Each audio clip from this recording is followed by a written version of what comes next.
এরা মানুষকে নানা রকম ধর্মের নাম করে উস্কানি দেওয়ার চেষ্টা করবে যে আমরা জিতলে মুসলমানরা খুব জব্দ হবে, হিন্দুরা খুব ভালো থাকবে। এখন আপনারা দেখতে পাচ্ছেন বাংলায় হিন্দু মুসলমান কে কত ভালো আছে।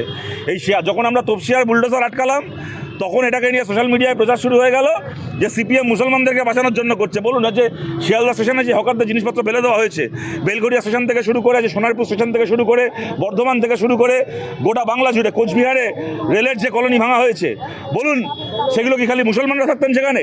আজকে বলুন এখানে পেছনে যারা দাঁড়িয়ে আছেন এখানে কজন হিন্দু আছেন, কজন মুসলমান আছেন? এই শিয়ালদাতে আপনারা দেখেছেন এখানকার একজন হকার বন্ধু সে 4 তারিখ পর্যন্ত বিজেপির বিজয় মিছিলে গিয়ে ছবি পোস্ট করেছে। বিজেপি জিতেছে বলে সে 2017 সাল থেকে বিজেপি করছে।